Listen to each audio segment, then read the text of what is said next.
Dr. Sarah Mitchell brushes dirt from the skeleton with movements that have become ritual over 20 years of digging. The bones lie in their shallow grave as they have for 7 centuries.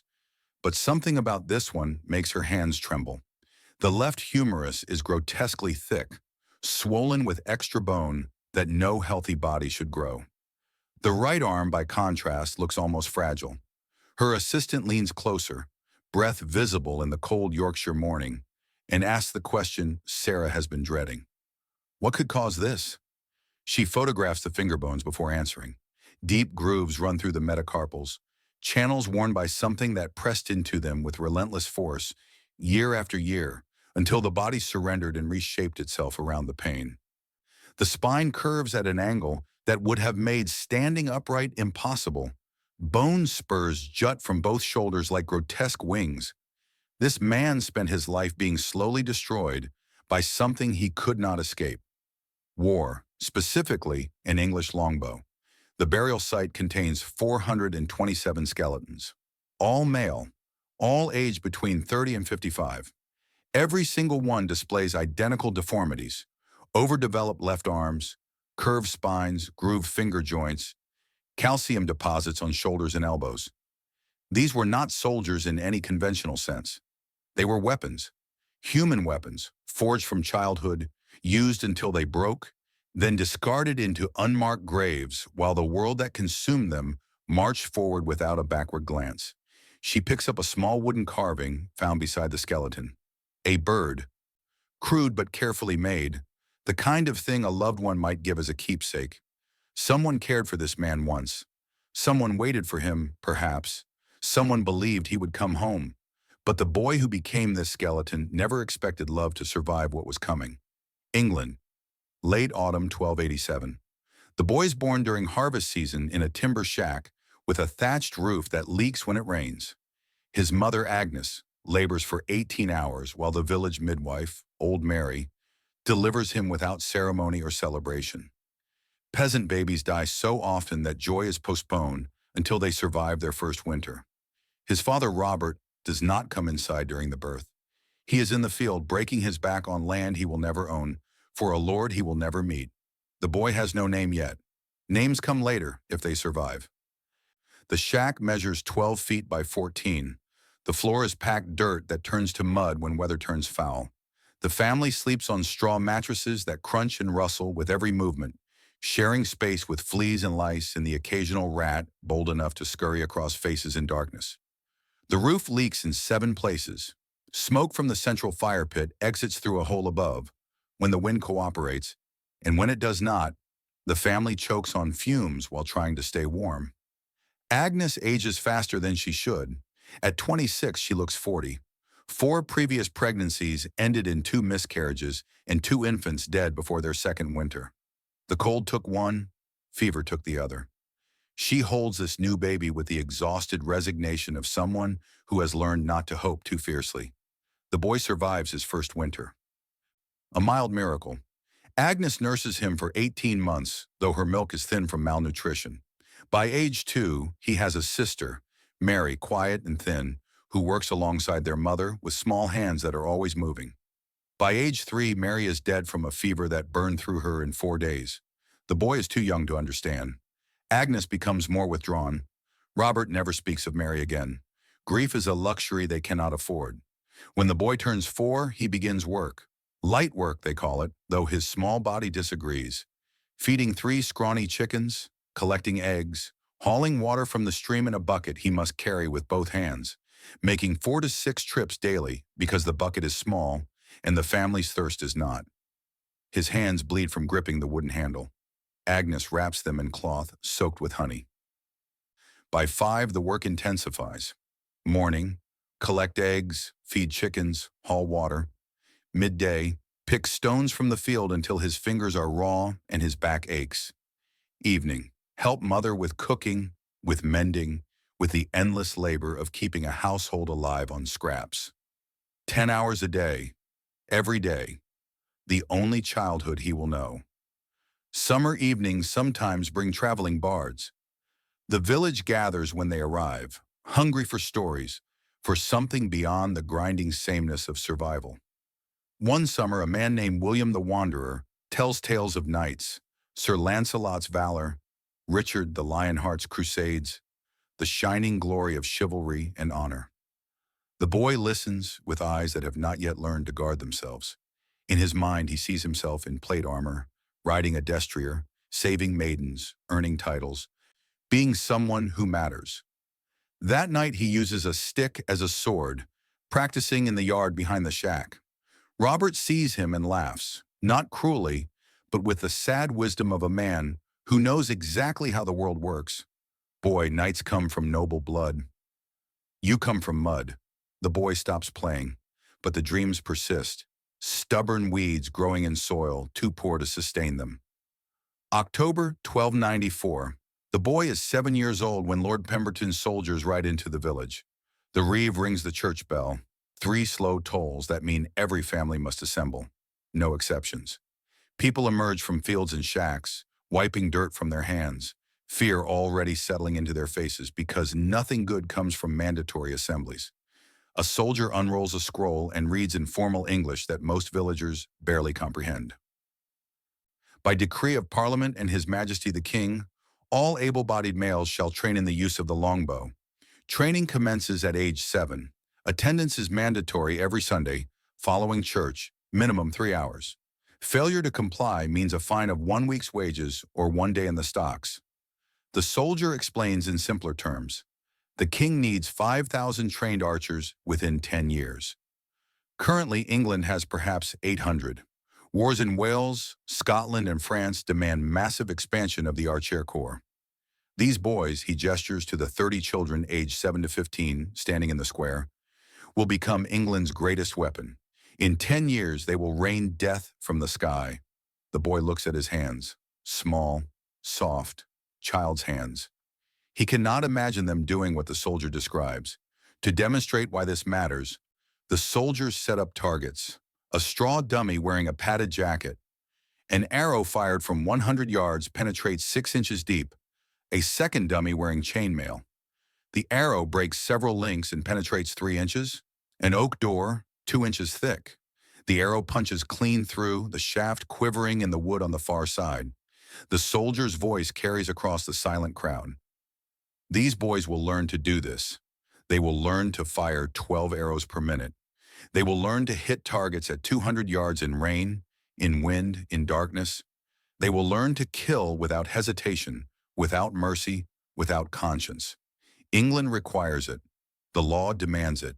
There is no alternative. Parents stand silent. Agnes begins to cry quietly. Robert's jaw clenches so hard a muscle jumps in his cheek. He knows what is coming. He was trained as a boy, though never called to war, too old when the last campaign ended, too broken by fieldwork to be useful as a soldier. But he remembers the training. He remembers what it does to a body. No one protests. Protest is pointless when the law is absolute. 3 days later, the boy marches to the butts with 29 other village boys. The training ground sits in an open field behind the church.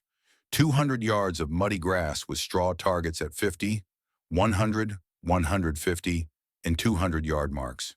Wooden racks hold small boughs. Rough benches line one side where parents must sit for this first year, bearing witness to what their children will become. Master Archer William Blackwood waits for them. At 52, he is ancient for an archer, a walking catalog of what the profession demands. His left arm bulges with unnatural muscle. His spine curves so severely he cannot stand straight. He walks with a cane, his body listing to one side like a ship taking water. His right eye is missing, an arrow accident during training at age 14. He tells no one who does not ask. 3 fingers are gone from his left hand, taken by frostbite during a winter campaign when he was 31. His face is a map of scars and weathered skin, his voice hoarse from decades of shouting. William does not smile, does not offer encouragement. He has trained boys for 20 years. He knows exactly what they will become. He distributes bows, small ones, made for children, 4 feet long with draw weights of 15 to 20 pounds. Adult war bows pull 150 to 180 pounds. These training bows are gentle by comparison, but the boy's arms shake when he grips his. The string is tight hemp, waxed to prevent fraying. The wood is yew, smooth and heavy. William demonstrates. Stance. Left foot forward, right foot back, shoulder width apart. Grip. Left hand holds the bow loosely, thumb and fingers barely touching. Draw. Right hand pulls string to ear. Not to chest, he emphasizes ear, while the left arm remains straight and strong. Anchor. The string must touch the corner of the mouth and the nose, the same point every time, because consistency creates accuracy. Release. Fingers open smoothly, no jerking, no flinching. Now you try. The boy notches his first arrow. He attempts to draw. The string barely moves. His arms shake violently. His face turns red with effort. He manages 4 inches of draw. Not enough. Not even close. Again. By the 10th attempt, his fingers are blistering. By the 20th, they are bleeding. William hands him a cloth without sympathy or concern. Wrap your fingers. We have 2 more hours. The boy fires 47 arrows that first day. 3 hit the target at 25 yards. His fingers are raw meat. His shoulders burn with lactic acid buildup. His back aches from holding stance. Walking home, he cries. Agnes wraps his hands in cloth soaked with honey. Robert says nothing because there is nothing to say. The law does not care about a child's tears. Every Sunday, 3 hours minimum, no exceptions. December brings freezing temperatures and snow that makes the targets barely visible. The boys train anyway. 2 develop frostbite. Their fingers turn black, require amputation by Brother Thomas, the village healer. A boy named Thomas, no relation to the healer, loses 2 fingers and can no longer draw a bow. He is sent to work in the Lord's stables, brutal labor for low pay, his body worn out before it finishes growing. By March, the boy's body has begun changing. His left arm is noticeably thicker. His right shoulder overdevelops to compensate for the constant pulling motion. Calluses form on his fingers, thick and permanent. He can hit a target at 50 yards 6 times out of 10. His draw weight increases to 30 pounds.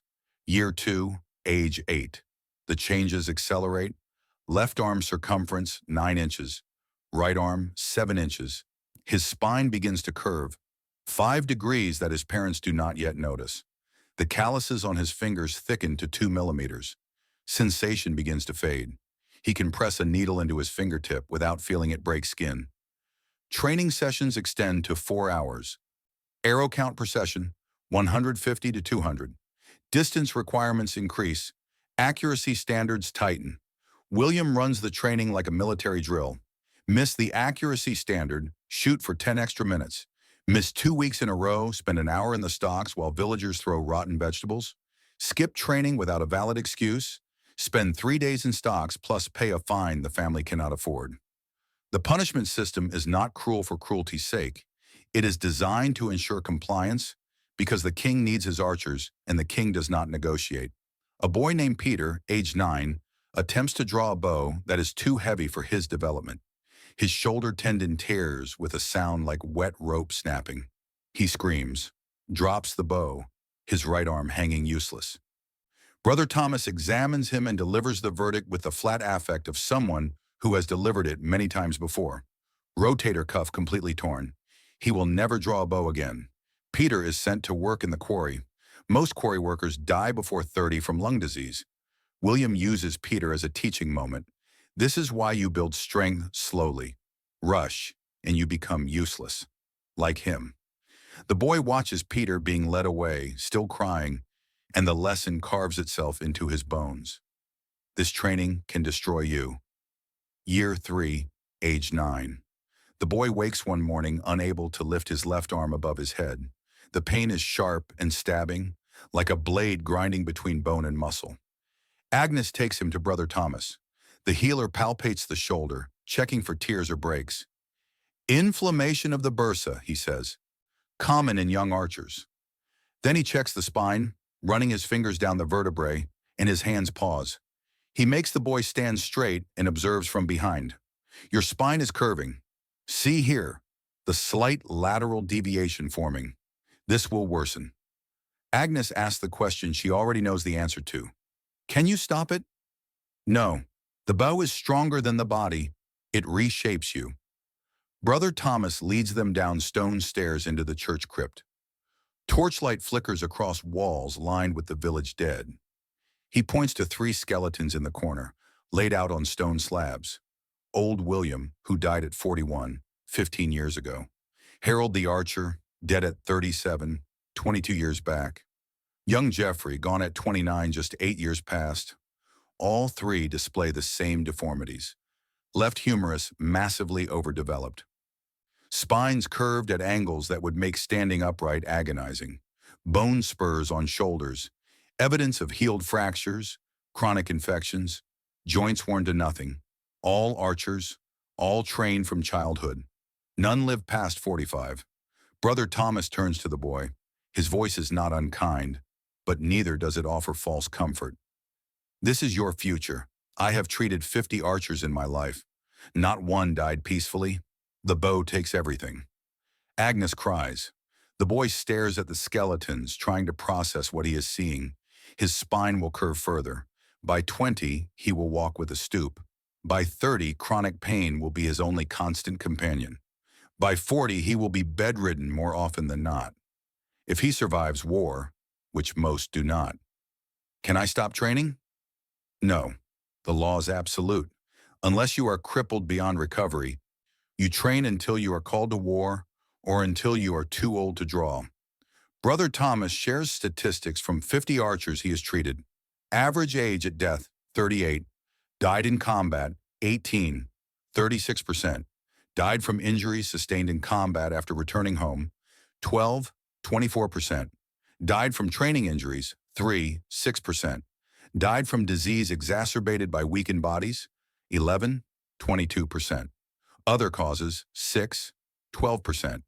The bow kills you whether you see battle or not. Walking home, Agnes holds the boy's hand. Silence stretches between them because what is there to say? Robert is in the field when they arrive. Agnes tells him what Brother Thomas showed them. Robert's response is flat, drained of emotion by years of watching this pattern repeat. I know. My father was an archer. Died at 35.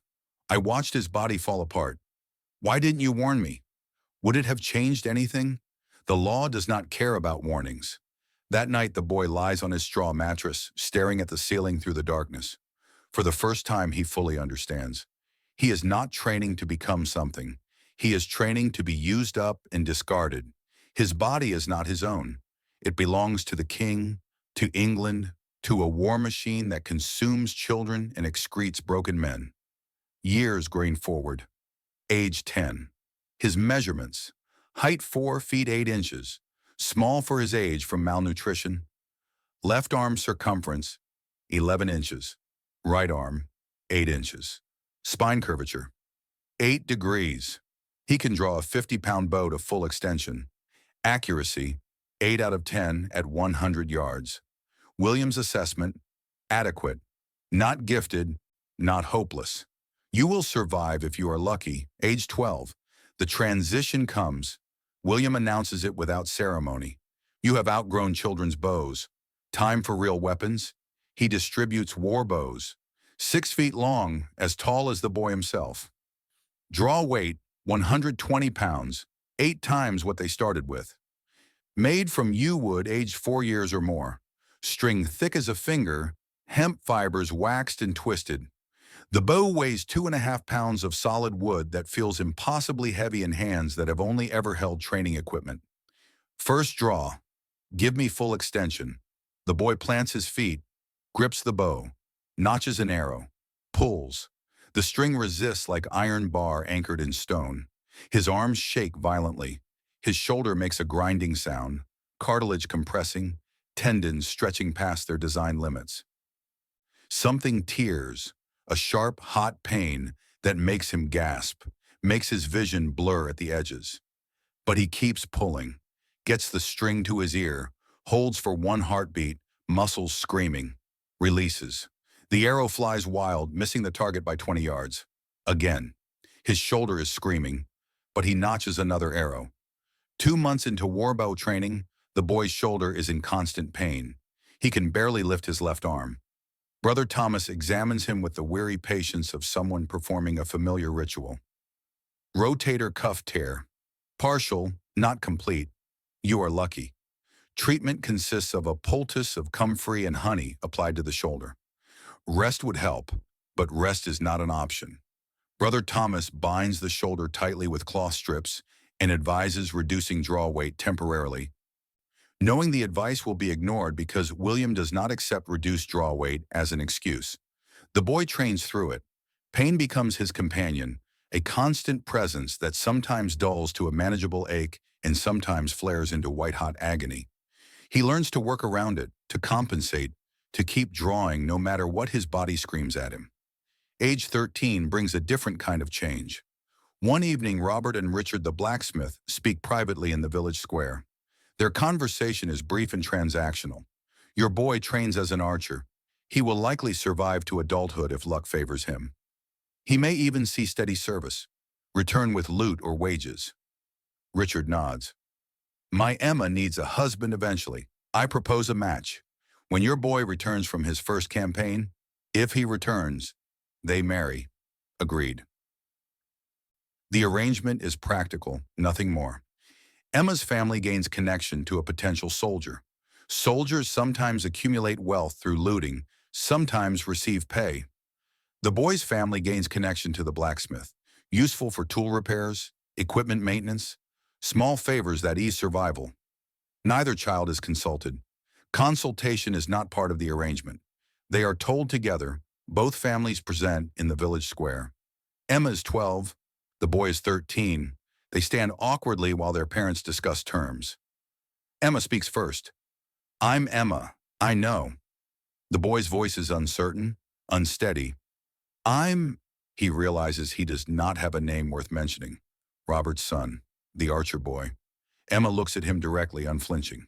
Does it hurt? The training? Every day. My father says archers don't live long. Your father is right. Then I hope you're lucky.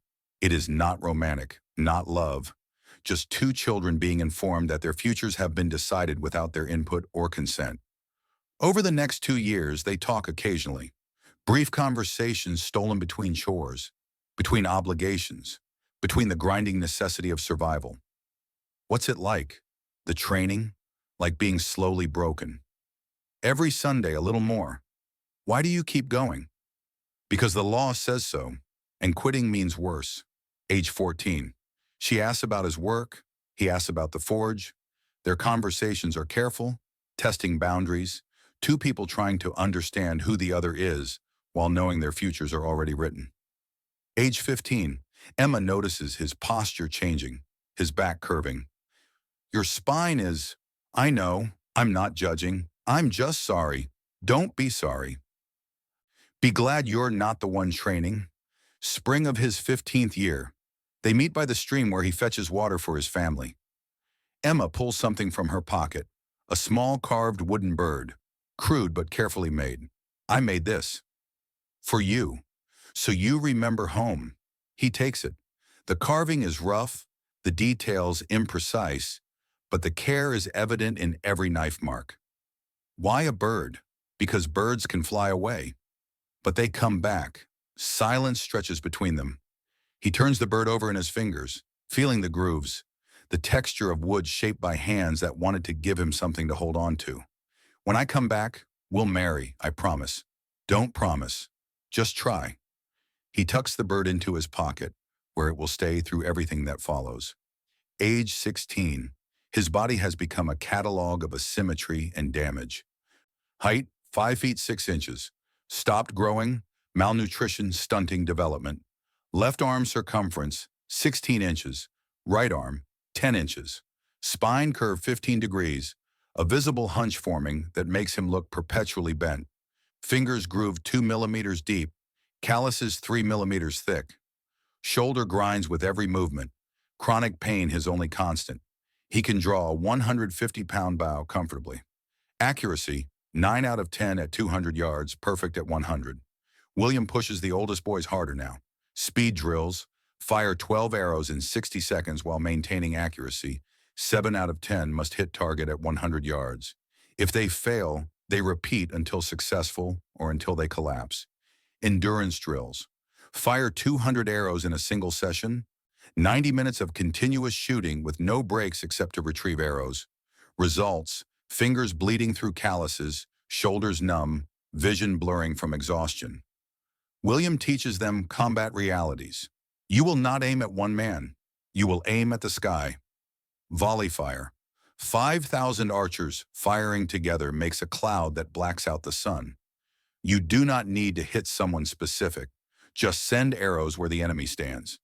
He sets up new targets, straw dummies shaped like humans, some wearing leather armor, some with helmets, some with shields. He points to gaps in the defenses. Aim here. Throat, armpit, groin, eye socket. Anywhere armor does not protect. The boy fires. His arrow punches into the dummy's throat, the shaft sinking deep. Good. Now do it 10,000 more times until you don't think. Just shoot. William gathers the oldest boys, ages 15 to 17, for a lesson that contains no archery technique. War is not glory.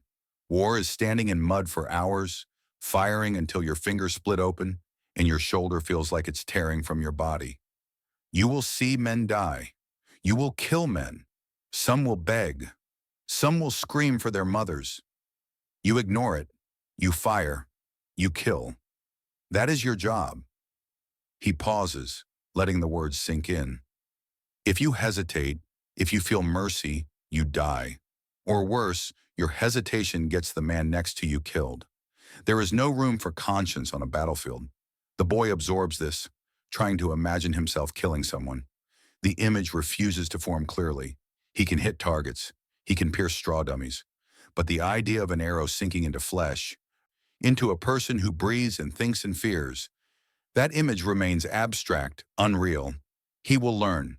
They all learn, William knows. The first kill teaches what no amount of training can convey. April 1304. Gray morning. Cold rain turning the village square into a mud pit. The church bell rings 3 times slowly. Everyone assembles, already knowing what is coming, because the pattern is familiar now, has been familiar for generations. Lord Pemberton's soldiers arrive. Captain Marcus, age 40, a veteran of French campaigns with a face that has forgotten how to smile. 4 mounted soldiers, 1 scribe carrying a scroll sealed with wax. Captain Marcus unrolls the scroll and reads in a voice accustomed to command, to obedience, to men who do what they are told because the alternative is death. By order of His Majesty King Edward the Ferner, the realm requires archers for the campaign in Scotland. The following men are hereby conscripted into the king's service. He reads 30 names. Robert's son, the boy's lack of individual name called publicly, a reminder that he is one of many. Interchangeable, disposable. The boy's heart pounds. He knew this was coming. Knowing does not make it easier. Captain Marcus addresses the crowd after reading all names. The king requires 5,000 archers for the Scottish campaign. We are assembling them now from across the realm. A villager, brave or foolish, asks the question everyone is thinking. How many will return? Captain Marcus does not hesitate, does not soften the blow. Historical average, 60% survival rate in first year of campaign. Factors include battle casualties, disease, desertion, and death by exposure. The mathematics sinks into the crowd like a stone into water. 5,000 archers mobilized. 60% survival equals 3,000 who come home. 2,000 will die within 1 year. The equivalent of 20 villages this size completely erased. The boy looks at the 29 other conscripts standing near him. Statistically, 12 of us won't come back. He tries to calculate which 12, tries to identify the unlucky ones, and realizes the futility. Luck does not announce itself in advance. You have 3 days to prepare. On the 4th day, we march. Bring your bow, 24 arrows, knife, blanket, water skin. The king provides nothing else. If you lack equipment, acquire it. Desertion is punishable by hanging. 3 days. The boy has 3 days to say goodbye to everything. Evening of the 3rd day, behind the church, where shadows pool and privacy is possible. Emma finds him sitting alone, holding the wooden bird she gave him, turning it over in his fingers like a talisman against fate. You're really going. No choice.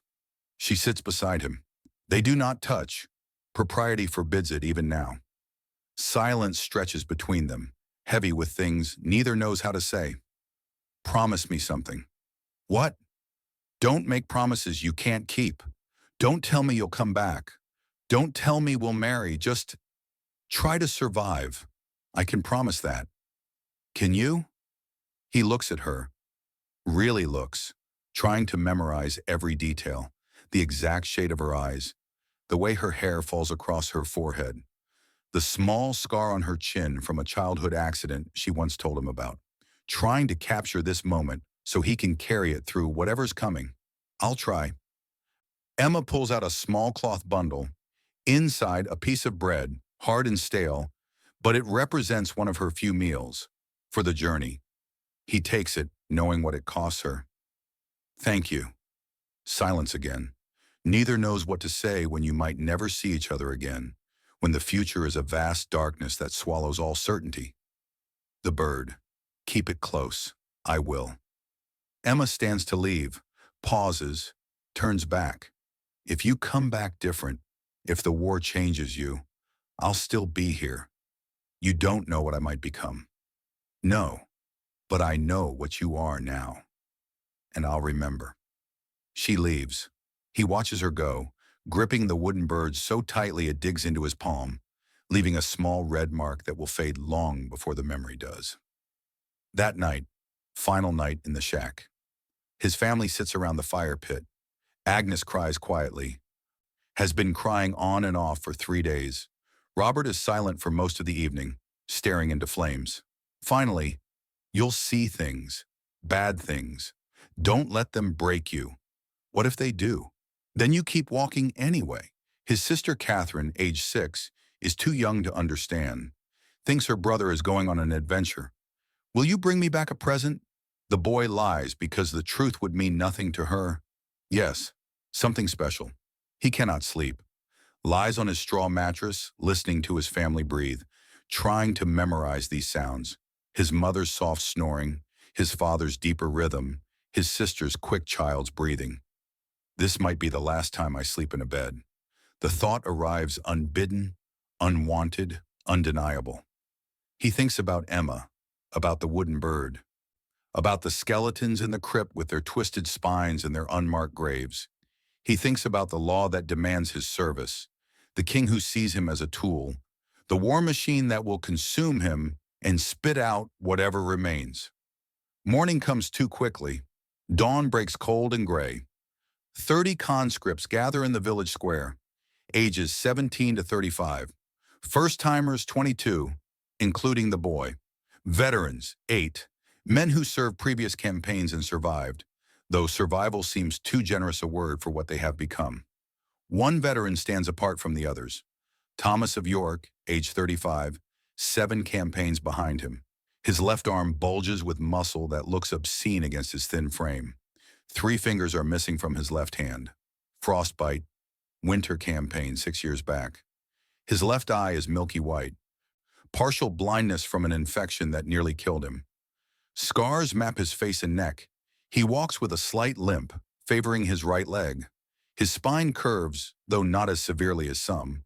Thomas spots the boy immediately, recognizes the signs. Young, scared, trying desperately to hide it. First campaign?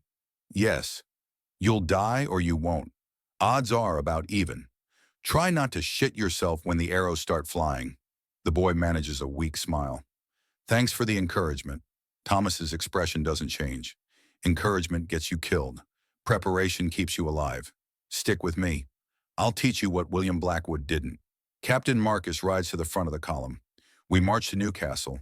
180 miles. We have 9 days. That is 20 miles per day. Anyone who falls behind gets left behind. The army does not wait for stragglers. The march begins. The first 5 miles pass with false energy. First-timers talk, joke nervously, boast about what they will do when they face the Scots.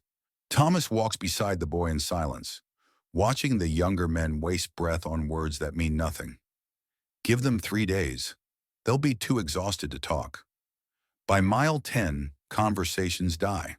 Focus shifts entirely to walking, to the rhythm of feet against road, to the weight of 60 pounds of gear pressing down on shoulders that are already protesting. The boy feels wetness in his boots, blisters forming, filling with fluid, the first stage of damage that will only worsen. By mile 15, the column has stretched thin. Faster walkers pull ahead, slower ones fall behind, struggling to maintain pace.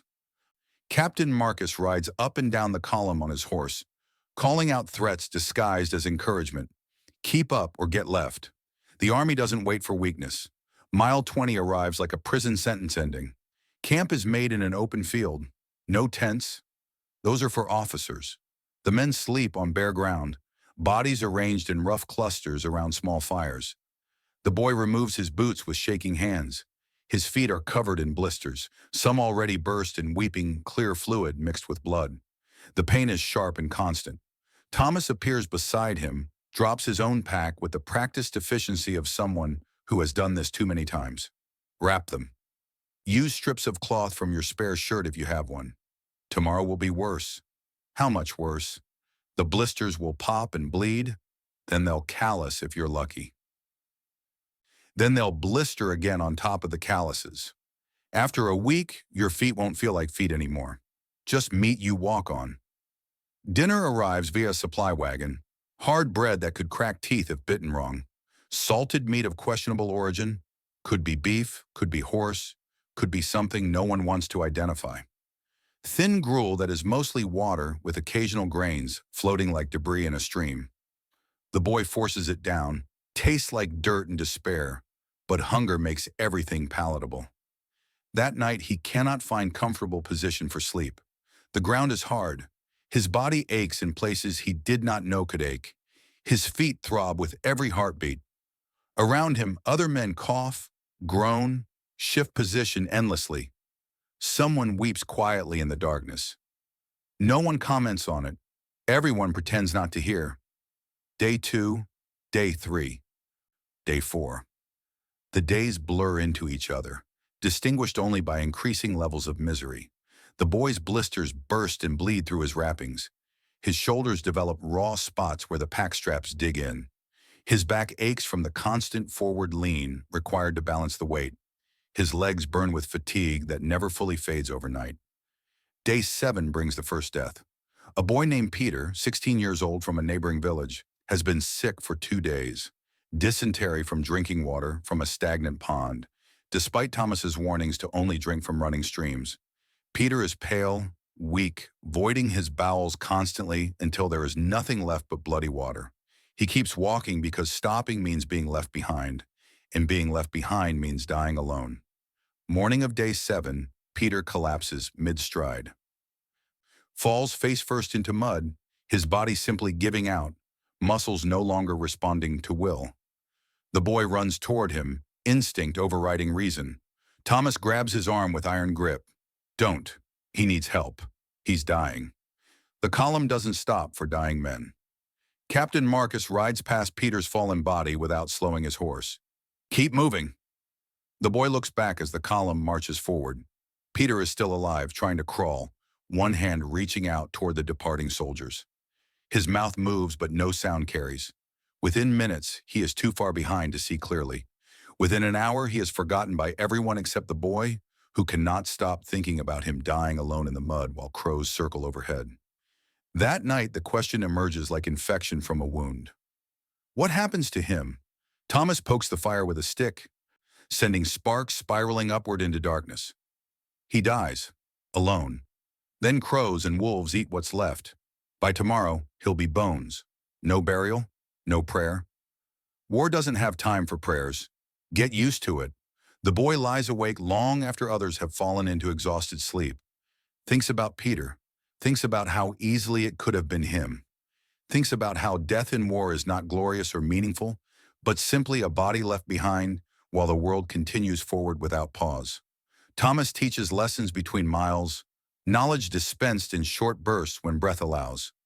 Never drink from still water, only running streams. Still water breeds disease. You saw what it did to Peter. Every night, check your feet. Drain large blisters with a needle. Pack wounds with moss if you can find it. Wrap everything tight. Sleep with your bow inside your shirt, pressed against your body. Men steal weapons to sell. If you lose your bow, you're useless. Useless men get sent to front lines as fodder. This march will kill more men than the first battle. Disease, exhaustion, stupidity. Your job is simple. Walk, eat, sleep, repeat. Don't think about home. Don't think about fear.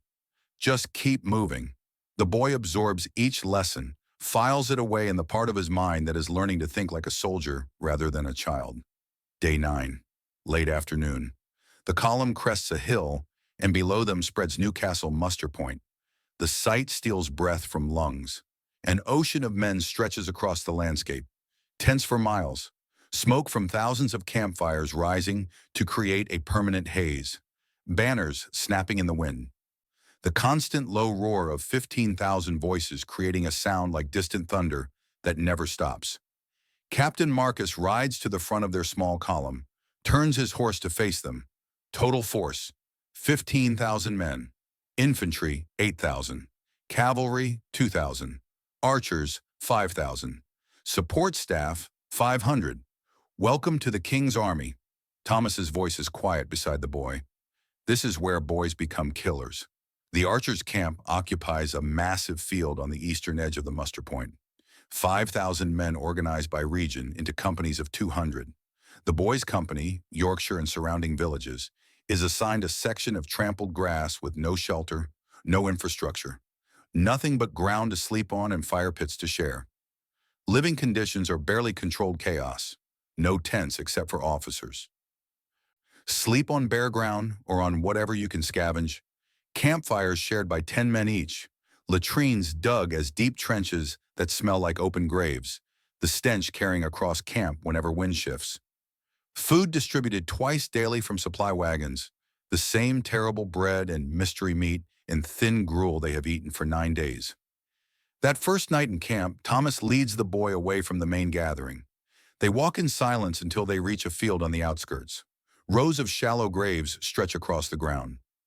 Wooden markers thrust into earth, most unmarked. Some with names carved in crude letters. The boy counts, 187 graves. Who are they? Archers who died before we even marched to battle. Disease mostly, dysentery, fever, infected wounds from training, some from accidents. One killed in a knife fight over a dice game. 187 men dead, and we haven't fought yet? That's war. The fighting is just the visible part. The real killer is everything else. Disease, starvation, exhaustion, stupidity. Thomas points to the freshest graves, dirt still dark and loose. These 10 died this week. By the time we march north, there will be 50 more. He turns to face the boy directly, his one good eye holding steady. Battlefield casualties run about 15% in a major battle. Those aren't bad odds if you think about it, but campaign mortality sits at 40% overall. Know why? Because battles last a day. Campaigns last months or years. Every single day is another chance to die from disease, starvation, exposure, accidents, murder, suicide. Some men can't handle what they see and do. They hang themselves or cut their wrists or walk into the river with stones in their pockets. The battle is almost the safest part. The boy stares at the graves, trying to process what 40% means.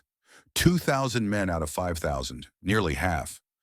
The odds are worse than he imagined, worse than the captain's sanitized 60% survival rate suggested. They walk back to camp in silence. The boy cannot stop thinking about those graves, about the men buried there, who never even saw combat, who died from the simple act of gathering and waiting. That night, sleep refuses to come. Tomorrow they march toward the Scottish border. Battle could be days away or weeks, but it is coming, inevitable as winter, as death, as all the things humans cannot prevent. He sits by the fire, holding Emma's wooden bird, running his thumb over the carved grooves. Thomas sits down beside him, offers a skin of something that is not water. The boy drinks. Liquid fire burns down his throat, makes his eyes water. Ale, strong and bitter. You're thinking about home. Yes. Thomas takes the skin back, drinks deeply. Don't. Home doesn't exist anymore. Not for you. The boy who left that village is dead. You just don't realize it yet. That's not true, it is. Tomorrow or next week or next month, you'll kill someone. Maybe from 200 yards, maybe close enough to smell their breath. Doesn't matter which. Once you kill, you can't go back. The innocence is gone. The boy dies. What's left is just a soldier who remembers being something else. What if I don't kill anyone? Thomas laughs, harsh sound like breaking glass. Then you'll die. That solves the problem differently. Silence settles between them.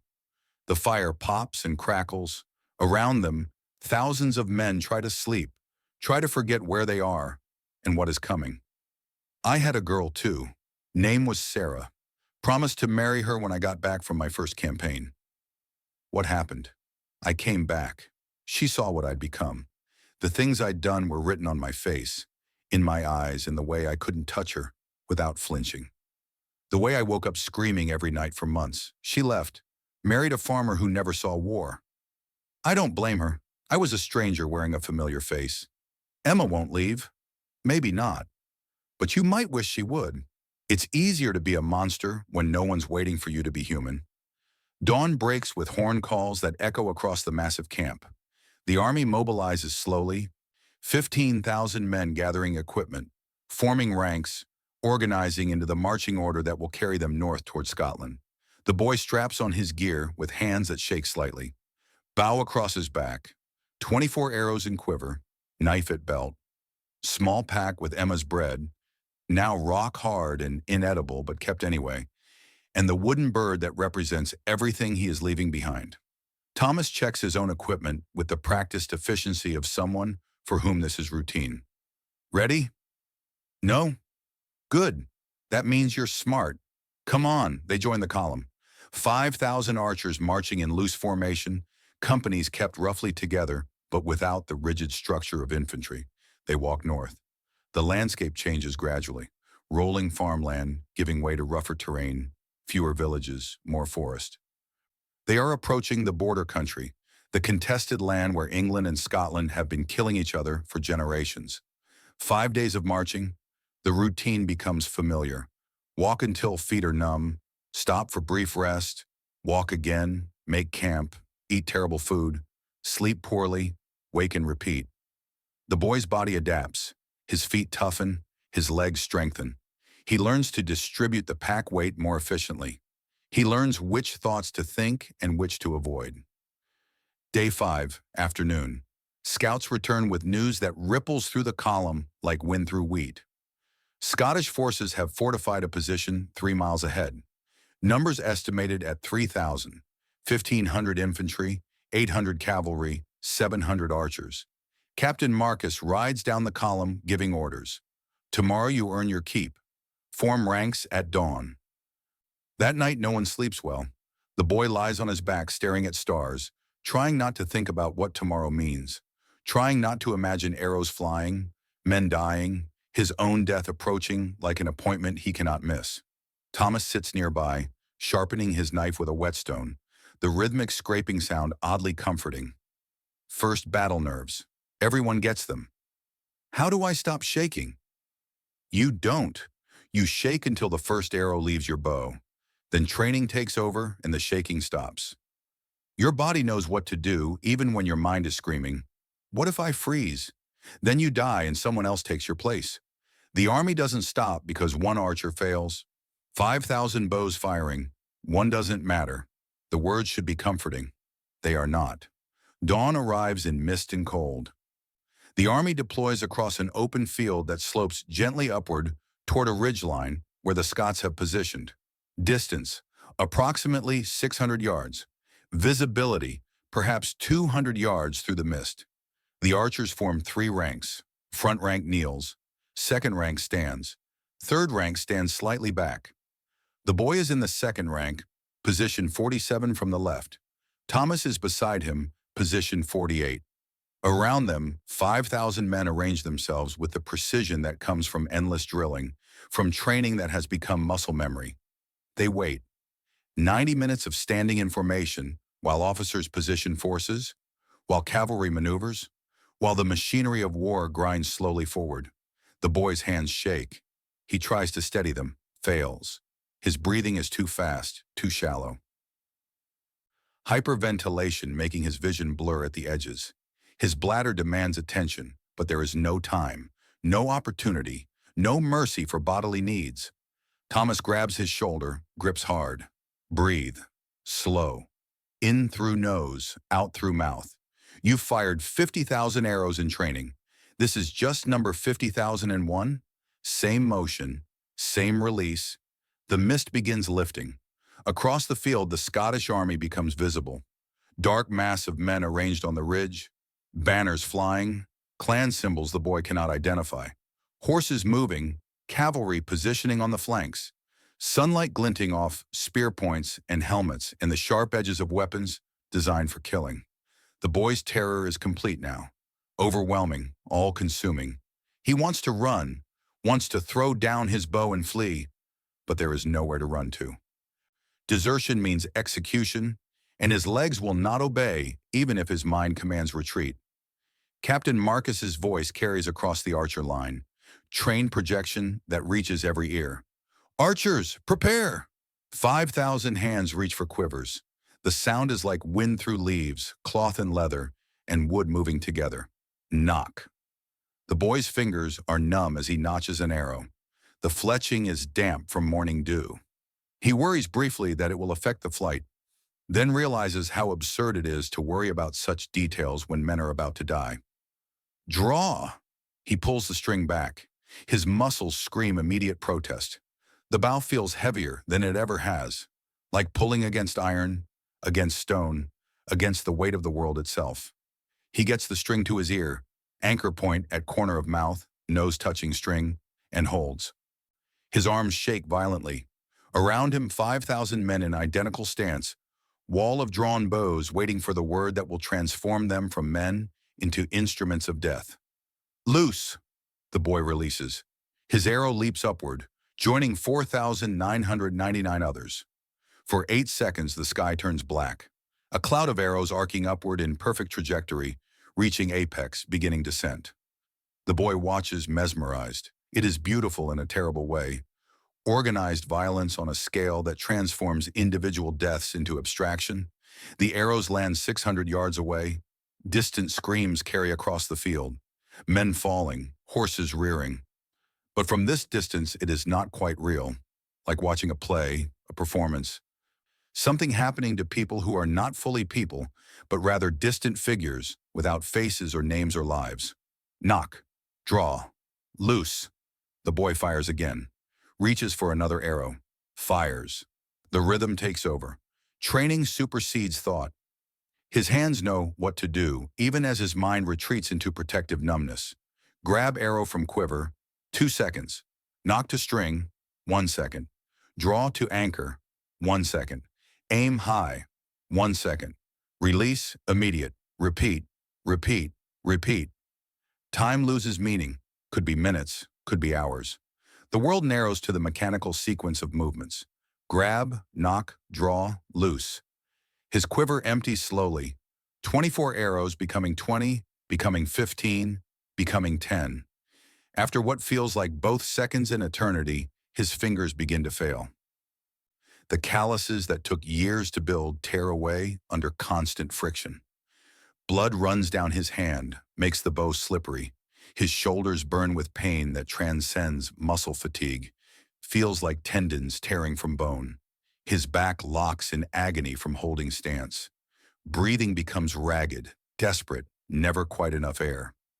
Thomas continues firing beside him with mechanical efficiency, born of 7 campaigns. 7 years of doing exactly this. Don't stop. Wipe blood on your pants. Keep shooting. The boy obeys, wipes his hand, leaving dark smear on already filthy cloth. Reaches for another arrow. His quiver holds 8 remaining. The Scottish lines are advancing now.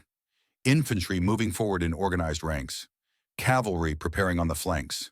They are closer, 400 yards, then 300. The boy can see individual faces now. Men running toward death or glory or whatever they believe waits for them. Some falling as English arrows find them. Some screaming though the sound does not carry. Some simply collapsing without drama, without ceremony, dead before they hit the ground. Target cavalry, rapid fire. The boy pivots, aims at approaching horses. Fires, misses, fires again. Hits a horse, the animal goes down, throwing its rider. Fires again and again, mechanical now. Empty of thought or feeling or anything except the motion that training has burned into his muscles. His quiver is empty. He reaches, finds nothing. Thomas's voice cuts through the chaos. Drop bows, knives out. Scottish cavalry has broken through the left flank. They are coming uphill fast. Mounted men with swords raised, faces twisted in war cries that finally carry across the distance. 50 yards. Then 30. The boy drops his bow, draws his knife, 6 inches of steel that suddenly seems impossibly small. A toy. Inadequate. Useless against mounted men in armor. A rider comes straight at him. Young man, maybe 18, leather armor, helmet too large, bouncing as he rides. He swings his sword downward in slash that has more enthusiasm than technique. The boy dodges left, too slow. The blade catches his right cheek, opens gash from ear to jaw. Pain explodes white-hot across his face. Blood pours down, into his mouth, hot and metallic and bitter. Survival instinct overrides thought. He lunges forward inside the rider's guard where the sword cannot reach, drives his knife upward into the gap between helmet and armor. The blade sinks into neck with resistance that feels like cutting tough meat. Flesh parting around steel, blood erupting hot over his hand. The rider makes choking sound. His eyes go wide.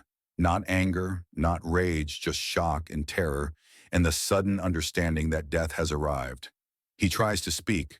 Words emerge in Gaelic that the boy cannot understand, but the meaning is clear. Mather, mother. They fall together from the horse, hitting ground hard. The boy lands on top, knife still buried in the rider's neck. Hot blood pulses over his hand with the rider's failing heartbeat. The boy stabs again, and again, and again. Loses count, loses control. Stabbing long after the rider stops moving, long after the eyes go blank, and the blood stops flowing, and only dead meat remains beneath him. Strong hands grab his collar, yank him backward. Thomas's voice cuts through the red haze. "He's dead! Stop!" The boy looks down at what he has done. The rider's face is pulped, unrecognizable, destroyed by repeated stabbing that went far beyond necessity. His own hands are covered in blood to the elbows. His face is splattered. Blood in his mouth, his eyes, his hair. He can taste it, can smell it, copper and salt and something darker. He gags, vomits, thin gruel and bile spilling onto ground, already soaked with blood. Good kill. Now grab his sword and get back in formation. The boy stares at Thomas, cannot process the words. Thomas slaps him across the face. Now! The boy bends down, pulls sword from the dead rider's hand. It is heavy, unfamiliar, wrong in his grip. He stumbles back toward the archer line, legs barely supporting him. The cavalry has retreated. English infantry has moved forward to engage Scottish infantry in melee. The immediate threat has passed. The boy drops the sword, retrieves his bow from where he dropped it, scavenges arrows from the ground, mixture of English and Scottish shafts, feathers different but function identical. He begins firing again. Mechanical, automatic, empty. 3 hours after the battle started, Captain Marcus calls cease fire. The Scottish forces are retreating, broken, routed, leaving their dead and wounded on the field. The boy lowers his bow. His arms shake so violently he can barely hold the weapon. Around him, archers are doing the same, lowering bows, sitting down where they stand, some vomiting, some weeping, some simply staring at nothing. The field is carpeted with bodies. The boy forces himself to look. Estimated 600 Scottish dead, 150 English. Among the archers, 23 dead, 47 wounded. The smell arrives like physical assault. Blood and shit and death. Men void bowels and bladders in terror, in dying. The stench is overwhelming, makes breathing an act of will. The boy vomits again, though nothing remains in his stomach. The sounds persist, wounded screaming, crying, begging. Some calling for mothers in English, in Gaelic, in languages the boy can't identify. Some just moaning, animal sounds of agony beyond words. English soldiers move among the wounded with grim efficiency. English wounded are carried to healers' tents. Scottish wounded have their throats cut. Mercy killings, though mercy seems too generous a word for the casual brutality with which it is administered. The boy watches a soldier kneel beside a wounded Scot. Young man, maybe 20, arrow through his stomach, dying slowly. The soldier's knife is quick across the throat. The dying man's eyes go from pain to nothing in seconds. Thomas finds the boy standing motionless, still holding his bow, blood drying on his face and hands. "You alive?"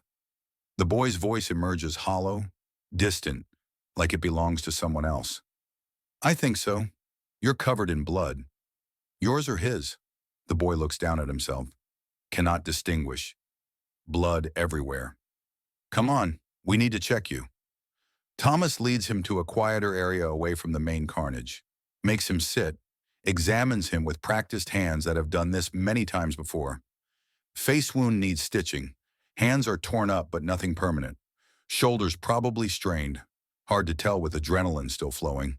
He pulls out needle and thread from his personal medical kit. "This will hurt. Don't move." Thomas stitches the face wound without anesthetic. 11 stitches pulling torn flesh back together. The boy bites down on leather strap to keep from screaming. Silent agony that lasts forever and is over in minutes. The night that follows is sleepless. Every time the boy closes his eyes, images assault him. The rider's face, the word mater, the feeling of knife sinking into flesh, the hot rush of blood, the eyes going from alive to dead. He cannot escape it, cannot stop seeing it, cannot stop feeling the weight of what he has done. He clutches Emma's wooden bird. It is sticky with blood. He tries to clean it with water from his skin, scrubbing with his fingers, but blood has seeped into the carved grooves. He cannot get it all out. The bird that represented home and hope and innocence is now marked by death, stained, ruined, like him. Thomas sits beside him at the fire, doesn't speak for a long time. Finally, "First kill? Yes. You'll never forget him. His face will visit you in dreams for years, maybe forever. How do you live with it?" Thomas stares into flames. "You don't." "Not really. You build walls, thick ones, stone and mortar, and lies. You tell yourself it was him or you. You tell yourself you had no choice. You tell yourself 100 stories that almost feel true if you repeat them enough. Eventually you half believe them. That's the best you get." Silence stretches. Fire crackles. "I've killed 43 men in close combat. Probably killed 100 more with arrows, but those don't count the same. You don't see their faces. Don't hear their last words. The close ones, though. I remember every face." The boy doesn't respond. What is there to say? That makes it better? It doesn't. That makes it worse? It does, but saying so changes nothing. Morning brings new horror. Captain Marcus assembles the archers with announcement that transforms survivors into scavengers. The king's coffers are depleted. Wages are delayed indefinitely. If you want payment, take it from the dead. This is your right of salvage. Veterans move immediately with practiced efficiency. First-timers hesitate, caught between need and the last remnants of conscience. The boy stands frozen until Thomas pushes him forward. "Either you take it or someone else will. Dead men have no use for coin." The first body is a Scottish soldier, face down in mud, back bristling with arrow shafts like grotesque quills. The boy turns him over, face frozen in expression of pain, mouth open, eyes staring at nothing. He searches pockets with shaking hands. Finds 2 copper coins and a small knife. Takes both. Feels like theft. Feels like desecration. Feels like crossing a line he cannot uncross. Second body has no face. Arrow impact destroyed everything above the jaw. The boy forces himself to search anyway. Leather pouch with 1 silver coin. He takes the coin, leaves the blood-soaked pouch. Third body wears boots better than his own. The boy removes them. They are caked with dried blood, stiff with it, but they are intact and his feet are still bleeding through the rags he calls boots. He takes them. Seventh body presents a moral test he knows he is about to fail. A severed arm lies separate from its body. Artillery damage. Clean separation at the shoulder. On one finger, a silver ring. Simple band with engraving inside that reads, "Forever." M. The boy tries to remove the ring. It won't slide off. Rigor mortis has set in. Finger swollen, flesh resisting. Thomas appears beside him. "Take the finger." "What?" "That ring is worth 3 months' wages." "You heard the captain. Take the whole finger. Deal with the ring later." The boy stares at the severed arm, at the ring, at the choice before him. Walk away and maintain some fragment of humanity, or take the finger and survive. He takes the finger, wraps it in cloth, puts it in his pack. That moment, that choice, is when something fundamental breaks inside. A wall crumbles, a boundary dissolves. He has become someone who cuts fingers off corpses for profit. Someone who loots the dead without flinching. Someone the boy who left the village would not recognize. By midday, his pack is heavy with stolen goods. 3 copper coins, 1 silver coin, severed finger with ring, a sword, boots, knife, leather vest with 2 arrow holes but still functional. He has taken these from dead men who had families, lives, hopes that ended in mud and blood. Captain Marcus inspects everyone's haul, takes officer's share, 20% of all coin, any noble weapons, valuables above certain threshold. The boy's finger remains hidden, tucked deep in his pack where inspection does not reach. That night alone, he takes out the finger. It has begun to smell, rot setting in despite the cold. He uses his knife to cut around the ring, separating it from decomposing flesh. The ring comes free.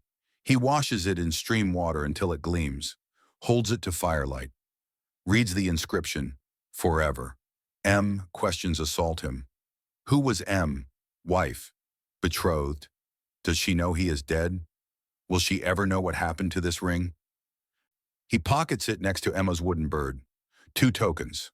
One from home, representing love and hope. One from war, representing theft and death and the person he has become. He wonders which represents his true self now. Years grind forward with relentless weight. Summer campaigns marching into Scotland to raid and burn and kill. Winter camps where disease kills more men than combat ever does. Spring preparations replacing the dead with new recruits who look younger each year. The cycle repeats. Battle follows battle. The boy stops counting after 13. Age 18. Siege of Stirling Castle. 6 weeks of firing at defenders on walls. Shoulder dislocates when he falls carrying arrow bundles. Healer shoves it back in, agonizing pop, and wraps it tight. The shoulder never heals properly. Pops out regularly now.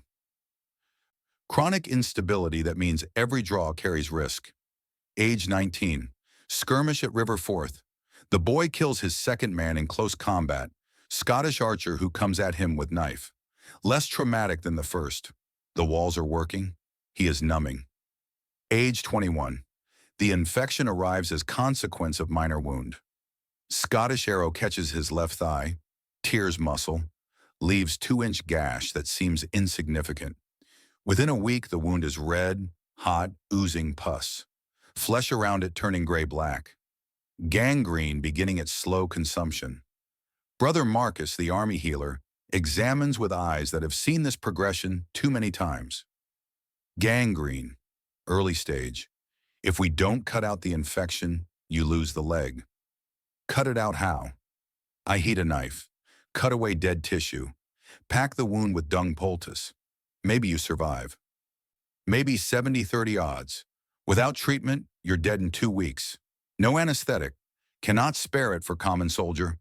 Brother Marcus heats the knife in fire until blade glows red. 4 men hold the boy down. He bites leather straps so hard his teeth crack. The knife cuts into his thigh, removes black flesh chunk by chunk, while the boy screams through clenched teeth, and darkness swims at the edges of vision. He blacks out twice. They wake him with cold water each time. The cutting continues. 15 minutes that last forever. Brother Marcus packs the wound with mixture of honey, cow dung, and herbs, whose names he does not share. Wraps the leg tight in cloth strips. Stay off it for 3 days. If you walk, it won't heal. The boy is left in the healer's tent. Around him, men dying from various wounds and diseases. One dies each night. Bodies dragged out each morning to add to the ever-growing grave count. Day 3, his fever breaks. The infection recedes. Brother Marcus examines the wound with something approaching approval. You're lucky. God favors you, or the devil isn't ready yet.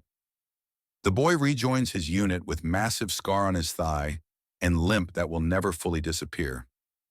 Age 24. The village raid that destroys the last remnants of whatever humanity remains. Orders come down. Scottish village 5 miles north harbors rebels. Pacify it. Everyone knows what pacify means. The village holds perhaps 200 people. 50 men, mostly farmers. 80 women, 70 children, 20 elderly. Resistance lasts 10 minutes. Farmers with pitchforks against soldiers with swords and armor. Massacre follows with inevitable efficiency.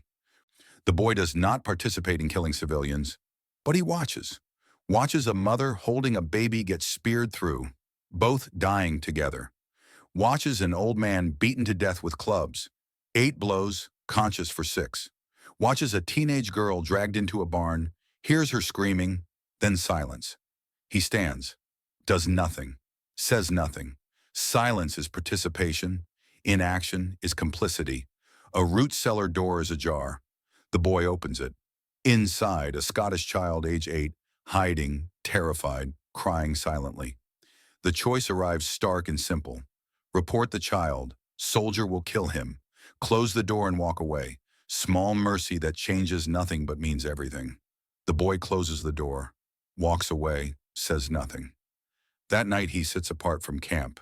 Cannot eat, cannot speak. Holds his knife to his own throat and seriously considers ending what he has become. Thomas finds him, takes the knife away. Don't. If you want to die, do it in battle. At least make it mean something. I'm a monster. Yes, we all are. The only choice is whether you can live with it. Can you? Thomas pauses. Honest. No, but I keep breathing anyway. Age 26. A scribe passes through camp, offers to write letters for 2 silver coins each. The boy pays, dictates 3 sentences. Dear Emma, I'm alive. Wait for me. What he doesn't write: I've killed 17 men in close combat. I've looted hundreds of corpses. I watched children murdered and did nothing. The boy you remember no longer exists. I might not be worth waiting for. The scribe seals the letter, promises to send it. The boy never knows if it arrives. Winter of his 27th year, Thomas dies. Chronic cough worsening for weeks until he can barely stand. Fever sets in. Within days, he is bedridden. The boy sits with him that final night. I'm dying. Don't say that. I'm dying. You know it. Let's not pretend. Thomas's voice is weak, raspy, barely audible. You've become a good archer, good soldier. You taught me to survive. That's all anyone can teach in war. Pause, labored breathing. Do you still have the girl? Emma. I sent a letter. Don't know if she got it. If she's smart, she moved on. That's harsh. It's realistic. We're not men anymore. We're ghosts. Even if we go home, we're not there. Not really. Thomas dies that night in his sleep. The boy finds him in mourning. Body cold, rigor mortis setting in. He sits beside the corpse for an hour, silent. Tears dried up years ago, leaving only hollow ache where grief should be. Thomas is buried in mass grave with 40 other men who died that winter. No marker, no ceremony, just hole in ground covered with earth. Age 28, spring. Commander Marcus inspects troops, stops at the boy, examines what remains. Bent spine, scarred face, gnarled hands, body that looks 50 though only 28 years have passed. How old are you? 28, sir. You look 50. How many campaigns? 11, sir. You're done. Discharged. 2 broken for service. Payment, 5 silver coins for 11 years of service. No pension, no gratitude. Keep personal weapons and looted gear. That's it? 11 years and 5 coins? You're alive. That's more payment than most get. Dismissed. The boy walks home alone, 180 miles over 3 weeks, limping, coughing blood, eating scraps, passing other discharged veterans who are equally broken, equally discarded. They do not speak to each other. What would they say? He talks to himself, holds conversations with dead Thomas in his head. The voices of the dead grow louder than the voices of the living. He crests the hill overlooking his village. 14 years since he left. The village looks unchanged, but he is unrecognizable. Twisted, scarred, broken, transformed into something that barely qualifies as human. He walks down toward his family shack. People stare but do not recognize him. His mother, Agnes, is outside hanging laundry. She sees him, stares, does not recognize her own son. Mother. She drops the laundry, gasps, runs to him, embraces him while crying. He does not cry, cannot anymore. His father emerges, stares at what war has made of his boy. Is it really you? The boy's voice is hollow, scraped raw. What's left of me? Agnes cannot stop touching his face, his arms, as if physical contact will confirm what her eyes struggle to believe. Her fingers trace the scar running from ear to jaw, the lines that make him look decades older than his 28 years. She weeps without sound, tears running unchecked while her hands map the damage war has carved into her son. Robert stands in the doorway, weathered face unreadable. He has aged too, 60 now, bent from field work, missing more teeth. But beside what has happened to his son, Robert's aging appears natural, merciful even. He does not speak. What words exist for this?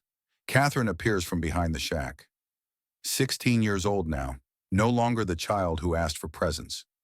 She stops when she sees him, hand flying to mouth. She doesn't recognize him either until Agnes speaks his relation to her, and even then confusion clouds her features because surely this cannot be her brother. Surely war could not have done this. Inside the shack, nothing has changed. Same packed dirt floor, same leaking roof, same smell of poverty and survival. But the unchanged nature makes everything worse. The world remains static while he was transformed into something barely human. Agnes prepares food though he has no appetite. Thin soup, hard bread, the same meals he left behind 14 years ago. He forces down what he can, each swallow an act of will. His stomach has shrunk from years of campaign rations. Rich food, if this could be called rich, makes him nauseous. That night, sleeping indoors feels wrong. The walls press too close. The roof overhead triggers panic he cannot name. He lies on the straw mattress where he slept as a child, but sleep refuses to come. Every sound makes him reach for weapons that are not beside him. Every shadow contains enemies. Around midnight, he gives up, takes his blanket to the barn, sleeps there among the chickens and the familiar smell of animals and hay. Morning brings villagers. Word has spread. Robert's son has returned from war. They come to see, driven by curiosity and the human need to witness disaster. They stand at a distance, staring, whispering among themselves. Some remember the boy who left. None recognize the man who returned. Old William's widow approaches, her own husband having been an archer who died at 41. She looks at him with eyes that have seen this before, that understand what others cannot. You have the archer's curse. I saw it in my William. The body breaks, but the mind breaks worse. She doesn't wait for response, just nods and walks away, her recognition more terrible than the stares of those who don't understand. 3 days pass before Emma comes. 3 days during which the boy, he still thinks of himself this way, cannot reconcile the term man with what he has become, stays mostly in the barn, avoiding people, avoiding questions, avoiding the crushing weight of trying to be normal. She finds him there on the 4th morning. He is attempting to repair a chicken coop, work his gnarled hands can barely manage. He hears footsteps, turns, sees her standing in the doorway with light behind her creating silhouette that could be memory or ghost, or something his damaged mind has conjured. Emma. Her voice is quiet, testing the name like it might shatter. He stands slowly, pain shooting through his hip and back. The movement makes him look older, more broken. She steps forward into the barn's dim interior, and her face comes clear. She is 30 now, no longer the girl who gave him a wooden bird. Life has marked her too. Lines around her eyes, calluses on her hands from forge work. The subtle weathering that comes from surviving in a world that demands constant labor. But she is still Emma, still herself, while he is not himself at all. She stops 3 feet away, maintaining distance that feels both respectful and afraid. Her eyes move over him, taking inventory of scars, twisted spine, overdeveloped left arm, the limp that is now permanent. He watches her face, waiting for the horror, the disgust, the inevitable recoiling. What he sees instead is something more complex. Recognition of what war costs. Sadness that is not pity. And beneath it all, a question she is trying not to ask. Is there anything left of the boy I knew? I got your letter. 2 years ago, just 3 sentences. I didn't know what else to say. She reaches into her pocket, pulls out the wooden bird he left behind. She has kept it all these years. He pulls his own from his pocket, the one she gave him, still stained with blood he never fully cleaned away. They stand holding these twin tokens, evidence of a promise made by children who did not understand what time and war would take. I waited. Her voice is steady, but something underneath trembles. The words she doesn't say hang between them. I waited, but I don't know if I was waiting for you or for someone who no longer exists. I shouldn't have asked you to. You didn't ask. I chose. They marry 3 weeks later, not because love demands it, but because the promise was made, and neither knows how to be the kind of person who breaks promises, even promises that should perhaps be broken. The ceremony is brief, performed by the village priest, with only their families present.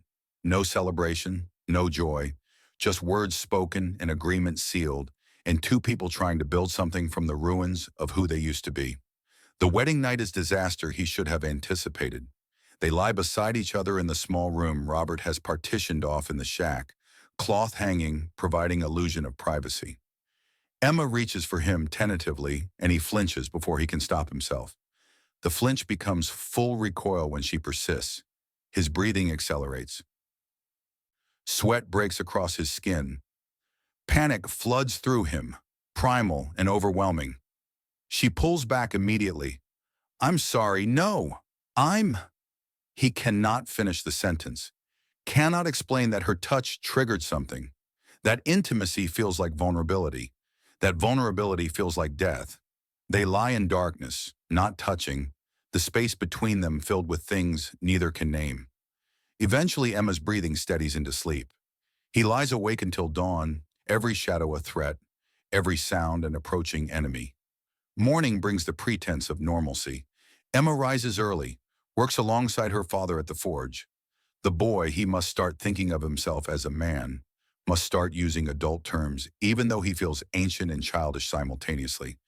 Attempts to work. His body betrays him at every turn. Cannot lift heavy objects without his shoulder dislocating. Cannot grip tools properly with hands that are more scar tissue than flesh. Cannot stand for long periods without his back seizing into immobility. He finds work as Fletcher, making arrows. Irony is not lost on him, still serving the bow after everything. His damaged hands are still skilled enough for this, selecting shafts, attaching fletching, testing balance. Each arrow he creates is perfect, because perfection was beaten into him through a decade of training. But the work pays poorly, barely enough to contribute to the household. Emma works twice as hard to compensate. She never complains, never suggests he is inadequate, never shows anything but patient acceptance. Her patience makes everything worse. He wants her to be angry, to acknowledge that she married a broken thing that cannot fulfill even basic expectations. Instead, she maintains steady kindness that feels like pity and makes him want to scream.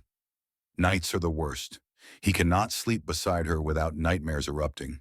Dreams where he is back in Scotland, firing arrows into masses of men, feeling his knife sink into flesh, hearing the screams, tasting blood. He wakes choking on screams he cannot release, drenched in sweat, reaching for weapons. After a month, he moves his blanket to the barn permanently, tells Emma it is better this way. She accepts this too without argument, though he sees something die in her eyes, Some last hope that perhaps they could be normal, that perhaps the promise could become something real. The village watches their failure with the resignation of people who have seen this pattern before. Archer returns broken. Wife endures. Marriage becomes endurance rather than partnership. Story old as war itself. Months grind into seasons. The boy, man, survives but does not live. He makes arrows, sleeps in the barn, avoids people, drinks when he can afford ale, though he cannot afford it.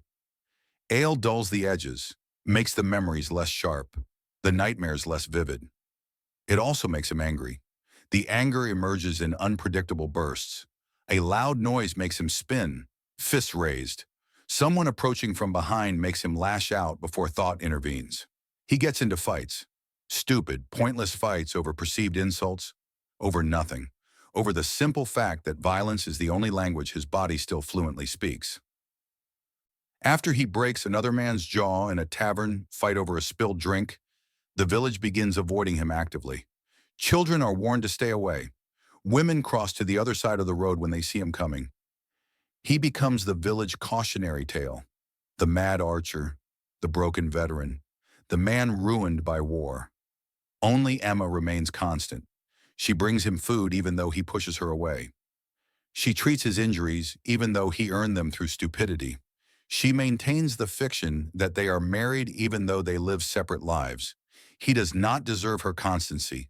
This knowledge sits in his gut like poison. 2 years pass. Emma is 32. He is 30. The gap between their biological ages feels like decades. She still looks like herself, weathered but whole. He looks like he should be dead.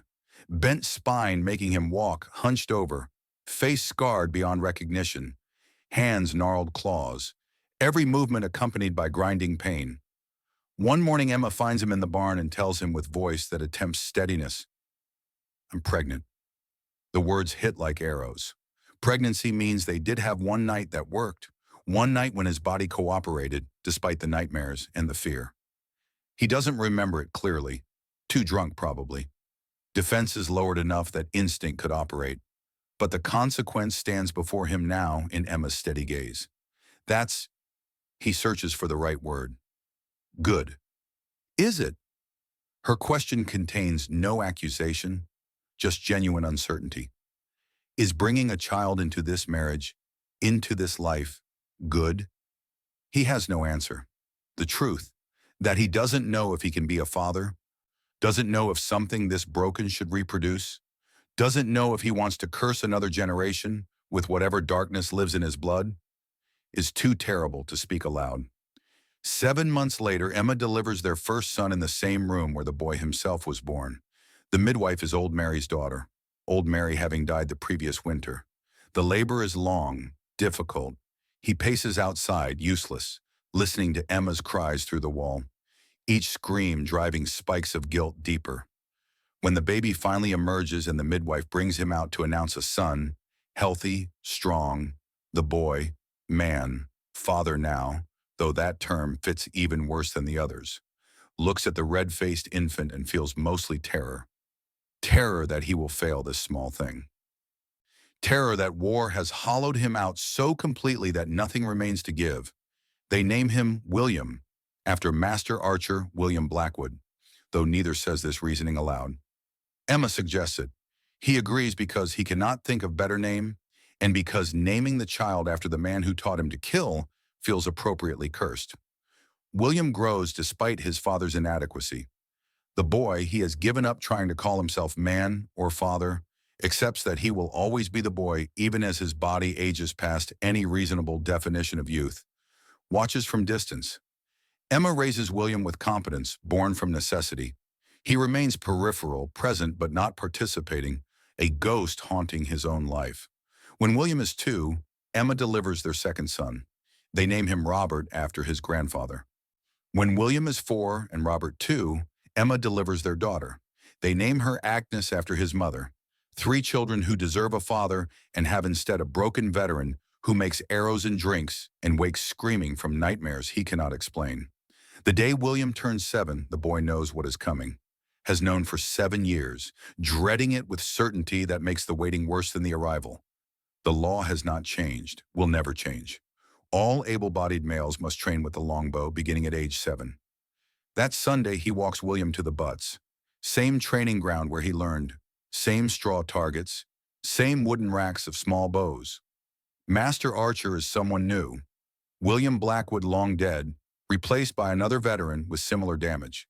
The new Master Archer has only one arm. The left one torn off in battle, but he can still demonstrate with the right, can still teach, can still break children into weapons. 30 boys line up to receive their training bows. William is among them. 7 years old, small for his age from marginal nutrition, but strong enough, healthy enough, able-bodied enough to satisfy the law's requirements.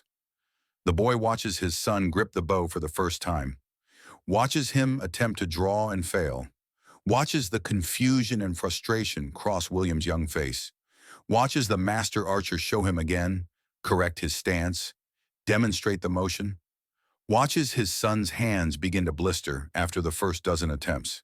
He wants to intervene, wants to stop this, wants to grab William and run, flee England entirely, go somewhere the law cannot reach. But there is nowhere the law cannot reach. An intervention would mean only that William suffers worse consequences, sent to mines or quarries where death comes even faster than archery promises. That night, William shows him his blistered hands with tears running down his face. It hurts. The boy cleans the wounds with honey, wraps them in cloth strips, the same treatment his mother gave him at 7. I know it hurts. It will hurt for a long time. But you have to keep going. Why? Because the law says so, and because stopping means worse. William looks at him with eyes that still hold innocence, still believe the world should make sense. Will it always hurt? The boy considers lying, decides William deserves truth. Yes, your hands will hurt, then your shoulders, then your back. Your body will change in ways you won't understand until it's too late to stop. You'll become something you didn't choose to be, and if you survive long enough, you'll be called to war, and war will take whatever's left. William processes this with the seriousness of a child confronting adult reality, like it did to you. Yes, exactly like it did to me. William touches his father's twisted left arm, the grotesque overdevelopment that makes it look more like disease than muscle. Will I look like you? The boy's throat closes. He cannot speak for a moment. Finally, probably, if you're unlucky enough to live that long. Emma appears in the doorway, has been listening. She looks at him with something that might be anger, might be grief, might be the final breaking of whatever hope she had been maintaining. She takes William to bed without speaking. The pattern repeats. Every Sunday, William marches to training. Every Sunday, his body begins its slow transformation. By age 9, his left arm is noticeably thicker. By 10, his spine begins curving. By 12, the damage is undeniable. He walks with developing hunch. His hands are grooved and calloused. His shoulders overdeveloped in asymmetrical ways that mirror his father's deformities. Robert begins training when he turns 7. 2 years later, Agnes watches her brothers march to training and knows her sons are being slowly destroyed by the same mechanism that destroyed their father. The boy sees himself replicated in William's suffering, sees the pattern repeating with mechanical precision. History devouring new generation with same appetite it devoured his. He is powerless to stop it. The law is absolute. The king demands his archers. Children are fed into the machine that produces them. When William turns 12, the same age when the boy transitioned to warbows, Brother Thomas's successor examines him, takes him down to the crypt where the skeletons still lie on their stone slabs. Old William, Harold the Archer, young Geoffrey, and now a new one, a 4th skeleton added to the collection. Master Archer William Blackwood himself, dead at 52, 2 years prior, his twisted bones displayed as teaching tool for new generations. Brother Thomas's successor explains to William what awaits him: chronic pain by 20, crippling disability by 30, early death by 40. All statistics unchanged, all patterns unbroken, all suffering transferred from father to son without mercy or deviation. That night, William comes to the barn where his father sleeps, sits down beside him without speaking. They sit in darkness while chickens murmur and shift on their roosts. The healer showed me the skeletons, showed me what I'll become. The boy has no comfort to offer, cannot lie and say it will be different, cannot promise the pattern will break, cannot do anything except acknowledge the truth. I know. Why does the law demand this? Why do they destroy us? Because England needs archers, needs them more than it needs us to be whole. We're tools. Tools that take years to make but are cheaper than professional soldiers. Tools that can be discarded when they break because more are always being made. William is silent for a long time. Then, will I die in war like you almost did? Probably. Or you'll come back broken like I did. Either way, the boy you are now is already dying. The training is killing him slowly. By the time you're called to service, he'll be gone. What's left will be a weapon that happens to breathe. The words are cruel. The boy knows this. Knows he should soften them, should provide hope even if false. But William deserves truth more than comfort, deserves to understand exactly what is being done to him. Do you wish you'd never been born? The boy considers the question seriously. Does he wish he'd never existed? Would non-existence be preferable to this half-life of pain and nightmares and failure? Sometimes, most times. But then you wouldn't exist either. And Robert and Agnes wouldn't exist. And that seems wrong too. So maybe I wish I'd been born somewhere else. Some place without the law, some place where children aren't turned into weapons. But wishing doesn't change anything. We are where we are. William leans against him, small body against broken one, and they sit together in shared understanding of the curse that passes from generation to generation, unbreakable as long as England demands its archers. The years that follow are slow erosion. The boy, 40 years old now, though he has long since stopped bothering with the fiction that age matters more than damage, continues making arrows, continues surviving, continues being peripheral to his own life. Emma ages with grace he cannot match. She is 38 but looks younger, maintaining herself through constant work and the simple fact that war did not destroy her from the inside. Their marriage is accommodation more than partnership. They share house but not bed, share children but not intimacy, share life but not lives. She has given up trying to reach him. He has given up believing he can be reached. They exist in parallel, occasionally intersecting but never truly connecting. William turns 15, then 16, then 17. The recruiters will come soon. Everyone knows this.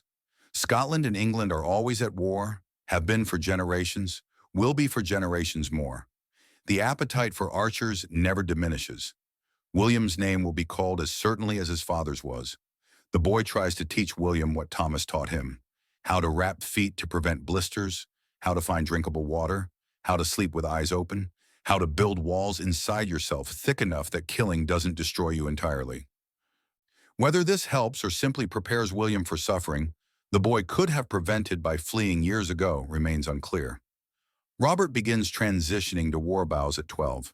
His body breaks in the same pattern: shoulder injuries, spine curving, fingers grooved and damaged. Agnes watches her brothers being destroyed and knows that when she marries, if she marries, her husband will likely be an archer, broken or soon to be broken, and her sons will face the same pattern. The curse extends beyond individual lives, becomes generational inheritance more certain than property or name.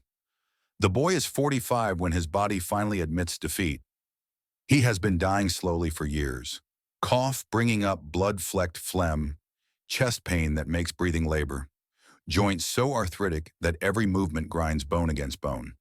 The healer, Brother Thomas's successor now, examines him with resignation born from seeing this pattern countless times. Your lungs are failing, scarred from years of breathing in smoke, dust, disease. Your heart is weak. Your joints are destroyed. You have a year if you're fortunate. 6 months more likely. The boy receives this news with equanimity that comes from having wanted to die for decades. Finally, after all these years of existing in this broken shell, permission to stop.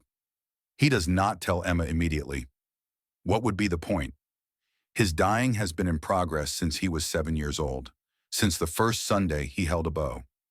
This is just the end stage, the final collapse of a body that has been falling apart for 38 years. But Emma notices. She always notices, sees him struggling to breathe after minor exertion, sees him coughing blood into rags he tries to hide, sees him moving slower, eating less, existing less. She sits beside him in the barn one evening. The question she asks is not whether he is dying, that is obvious, but something else entirely. Do you have any regrets? He considers lying, considers giving her the answer she might want, that he regrets nothing, that he would make the same choices, that their marriage and children justified everything. But they are too far past lies now. I regret that I came back. Would have been better if I died in Scotland. Better for you. Better for William and Robert and Agnes. They deserved a father who could be present instead of a ghost who makes arrows and wakes screaming. Emma's face does not change. She has known this for years, he realizes. Known that he wished himself dead. Known that she and the children reminded him of obligations he could not fulfill. Known that their life together was elaborate performance of normalcy neither of them believed. I don't regret waiting for you, even though maybe I should. Even though the boy I waited for never came home. Her words are not accusation, just statement of fact. They sit in silence while darkness gathers and chickens settle into sleep. That night he wakes from nightmare worse than usual. In the dream he is firing arrows at targets that keep becoming the rider's face. The young Scot who died calling for his mother. He fires and fires, and the face multiplies, becomes hundreds of faces, becomes thousands, becomes every person he killed directly or indirectly over 11 years of service. Blood runs down the arrows. Blood pools at his feet. Blood drowns him. He wakes gasping, choking, cannot get enough air into failing lungs. The panic compounds the breathing problem, compounds the panic. He is dying here in the barn, drowning on dry land, and some part of him welcomes it while another part rages against the injustice. That after surviving war, after decades of slow deterioration, he should die alone in a barn surrounded by chickens. Emma finds him at dawn, lying on his side, barely conscious, lips blue from oxygen deprivation. She runs for the healer, but they both know there is nothing to be done. This is the ending that has been coming for 38 years. They move him into the house, into the partitioned room that was supposed to be their marriage bed, but became mostly storage. Emma and Agnes tend him while William and Robert stand awkward and uncertain, not knowing how to be sons to a father who was never fully present. The boy, man, father, dying veteran whose name was never important enough to record, lies in the bed and watches his family watch him die. Emma sits beside him, holding his gnarled hand. The touch no longer triggers panic, too close to death for such earthly concerns. William stands at the foot of the bed, 17 years old, already twisted from training, already displaying the archer's curse in his developing hunchback and overdeveloped left arm. He will be called to war within the year, will march to Scotland or France, or wherever England's appetite for conquest demands. Will kill or be killed. Will come back broken or not come back at all. The boy wants to tell him something meaningful, some final wisdom that will make the suffering worthwhile, that will provide meaning to all this pain. But there is no wisdom, no meaning, just the grinding machinery of war consuming generation after generation, while the world pretends this is necessary, this is noble, this is the price of civilization. Instead, he says what Thomas told him years ago. Build walls, thick ones, between you and what you have to do, between who you are and who they make you become. It won't save you, but it might let you survive. William nods. Doesn't ask for elaboration. Understands already that elaboration wouldn't help. Robert is 15, 3 years from his own calling, 3 years from beginning his own descent into whatever hell awaits. Agnes is 13, already promised to a boy from neighboring village, a boy who trains every Sunday, who will be called to war eventually, who will father sons who train every Sunday in endless cycle. The pattern repeats, always repeats, will continue repeating long after he is gone. Night falls. The family maintains vigil. Emma sends the children to sleep. They need rest even if he does not. She stays beside him, hand in his, present steady even though he was never steady for her. I'm sorry, the words come out barely audible. For all of it. For coming back. For not being what you needed. You survived. That's more than most manage. Surviving isn't enough. Her silence acknowledges this truth. Surviving isn't enough, has never been enough. But it is all war leaves for those it doesn't kill outright.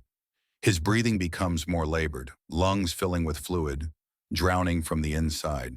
He reaches for Emma's wooden bird, still in his pocket after all these years.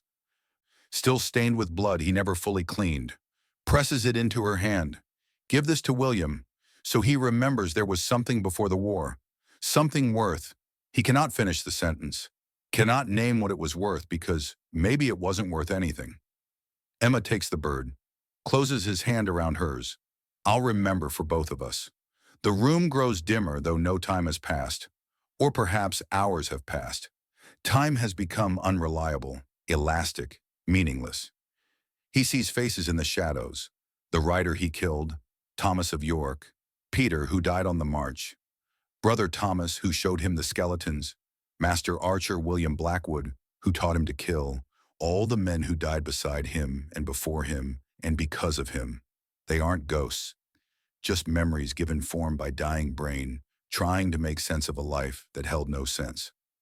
They watch him with expressions that contain no judgment, no forgiveness, just witnessing, acknowledging that he existed, that he killed, that he suffered, that he failed, that he was a weapon shaped from childhood and discarded when broken. The rider's face is clearest, still young, still dying, still calling for his mother in a language the boy never learned. He wants to apologize, wants to explain that he had no choice, that the law demanded it, that he was following orders, that war made them enemies. But apologies are pointless, and explanations are excuses, and the dead care about neither. Emma's hand in his is the only anchor to the world, the only thing that says he existed as something more than weapon, more than killer, more than broken body making arrows. He was someone's husband, inadequate though he was, someone's father, absent though he remained, someone's son, disappointing though he became. His breathing stops, then starts, then stops again. The gaps between breaths stretch longer. His heart, weak and damaged from decades of strain, beats irregularly, skipping, stuttering, forgetting its rhythm. Emma leans close. Her voice is the last thing he hears clearly. You were the boy who gave me a carved bird. Before the war, before everything. I remember him. The words are gift he does not deserve but accepts anyway, because the dying have no pride left. Somewhere inside this broken shell, perhaps fragments of that boy remain. Perhaps not. Either way, the accounting is finished. The cost has been paid in full with interest accumulated over 38 years of chronic dying. His heart stops, starts, stops again, does not start. Emma sits with his body for an hour before calling the family. Agnes weeps. Robert stares with face that tries to show appropriate grief, but mostly shows confusion about how to mourn someone who was present, but absent, alive, but not living. William stands silent, one hand resting on his father's twisted left arm, the arm that mirrors his own developing deformity, the visible proof that the pattern continues. They bury him the next day in the plot behind the church, in the section reserved for archers, in soil that has received hundreds of twisted bodies and will receive hundreds more. No headstone. Headstones are for those who mattered individually. Archers matter only in aggregate, only as statistics, only as tools in the king's arsenal. The priest speaks brief words about service and sacrifice and how God welcomes warriors into heaven. Emma does not contradict him, though she knows her husband expected no heaven, feared no hell, believed only in the meat reality of bodies breaking under systematic pressure. They lower him into the ground. William and Robert shovel dirt over the body. Agnes places the wooden bird, the one their mother gave their father 38 years ago, onto the fresh grave. It will not last. Rain and time will destroy it. But for now it marks the spot where a weapon shaped like a man finally stopped functioning. The family returns to their lives because life continues whether they want it to or not. Emma works at the forge. Agnes helps her mother. Robert trains every Sunday. William turns 18 2 months later. The recruiters come on a gray morning, identical to the morning they came for his father. They read names from a list. William's name is called. He has 3 days to prepare. On the fourth day, he marches to Newcastle with 30 other boys from surrounding villages, joining the endless stream of archers flowing toward Scotland, toward France, toward wherever England's appetite for conquest demands. Emma stands where Agnes stood 38 years before, watching her son march away, knowing the odds, knowing the pattern, knowing that the boy leaving will not be the man returning if he returns at all. The village watches with the resignation of people who have seen this countless times. The pattern repeats, always repeats. Boys are shaped into weapons. Weapons are used until they break. Broken weapons are discarded. New boys are shaped. The cycle continues unbroken, unbreakable, eternal as long as England requires its archers and the law remains absolute. 2 years later, Emma stands in the same place watching Robert march away. Agnes is 16, promised to a boy who will be called the following year. She will marry him before he leaves, bear his children if he returns, raise them alone if he does not. Her sons will train every Sunday. The pattern will continue. Decades pass, generations pass. The longbow eventually becomes obsolete, replaced by crossbows, then firearms, then weapons unimaginable to those who fought with string and wood.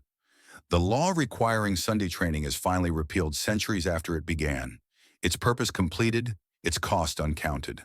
But the graves remain. Behind every village church, in plots reserved for archers, twisted skeletons lie in soil that holds them gently, because soil does not judge. They lie forgotten by history that remembers only battles and kings and grand strategies, not the children fed into machinery that produced them. Yorkshire Archaeological Site, 2024. Dr. Sarah Mitchell and her team have excavated 427 skeletons from the mass burial ground. All display identical deformities. All died young. All were archers shaped from childhood, used until broken, discarded into unmarked graves. Sarah holds up the small wooden bird found with one skeleton. Male, age approximately 50, died circa 1330-1340. The carving is crude but careful, made by hands that wanted to give something meaningful. DNA analysis might someday identify descendants, if any exist, might trace bloodlines forward through centuries, might connect this anonymous weapon to the present day. But names are lost. Individual stories are lost. What remains are bones that testify to systematic destruction of human bodies in service of military efficiency. Archaeological evidence of a cost England paid gladly, because the cost was borne by those who had no choice in bearing it. The skeleton lies in the lab, left arm grotesquely overdeveloped, spine curved 47 degrees, finger bones grooved deep, shoulders studded with bone spurs. Every deformity tells the same story. Childhood training, decades of use, early death. Every skeleton in the collection tells the same story 427 times.